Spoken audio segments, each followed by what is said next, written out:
Question number 11 हमसे ये पूछ रहा है कि मिड पॉइंट का फॉर्मूला लगाते हुए हमको बताना है, ये अगर मिड पॉइंट है, एम एक मिड पॉइंट है। मिड पॉइंट ऐसा पॉइंट होता है जो बीच का एग्जैक्टली पॉइंट है। अगर उससे आप देखेंगे तो दोनों डिस्टेंस सेम होती है, उसको मिड पॉइंट बोलते हैं। मिड मतलब बीच का, तो जो बिल्कुल टू इक्वल पार्ट में किसी चीज़ को डिवाइड करता है। कितने इक्वल पार्ट में? टू।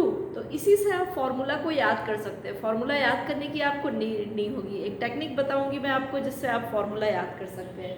तो उसका फॉर्मूला होता है मिड पॉइंट का एक्स एक्सिस के लिए x1 plus x2 divided by 2। देखिए इसको याद करने का फॉर्मूला ये है कि बस टू इक्वल पार्ट में डिवाइड कर रहा है किसको? दोनों x कोऑर्डिनेट्स को।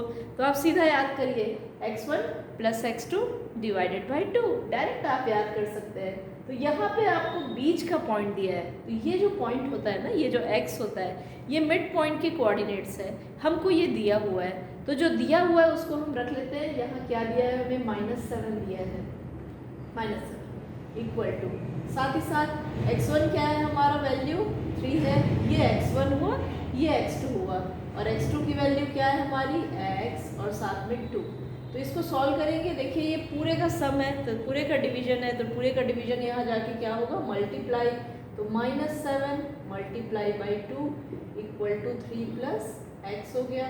7 2 जा 14 एंड -7 इंटू 2 क्या बन जाएगा ये? अगर -7 में आप मल्टीप्लाई करेंगे तो ये बन जाएगा -14। सो -14 इक्वल टू 3 प्लस एक्स।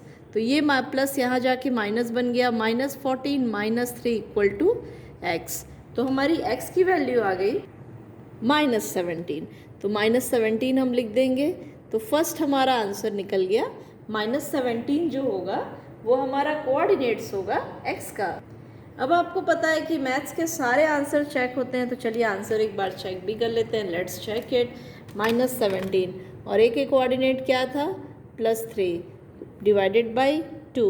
तो अगर हम करें -17 प्लस 3 कितना हुआ? तो 7 में से 3 गया तो -14 बाई 2, और -14 बाई 2 कितना हो गया? -7। ये देखिए मिल गया हमें ये -7, मतलब हमारा निकाला हुआ आंसर सही है।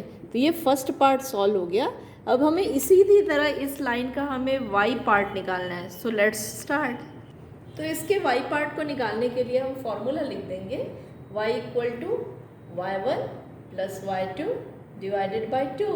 ये दिया है हमें, मिड पॉइंट दिया है, राइट? कितना दिया है? 1। देखेंगे आप m के जो कोऑर्डिनेट्स हैं, m के ये जो हुआ ये x एक्सिस का कोऑर्डिनेट हुआ, ये y था।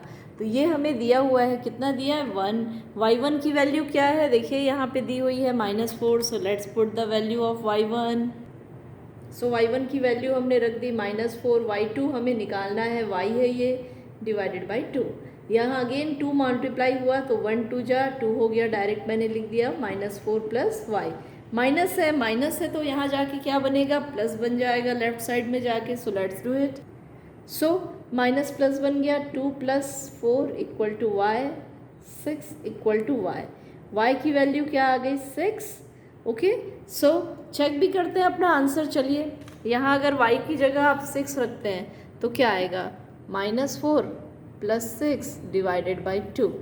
-4 प्लस 6 कितना आ गया? अब आपको पता है 2 डिवाइडेड बाई 2 1, और यही था हमारा मिड पॉइंट कोऑर्डिनेट। तो इस तरह से हमने आंसर चेक भी कर लिया और हमारा आंसर करेक्ट भी है, ये आपको पता चल गया। मैथ्स में सारे आंसर चेक होते हैं तो इमीडिएटली आप चेक कर सकते हैं। So let's summarise this.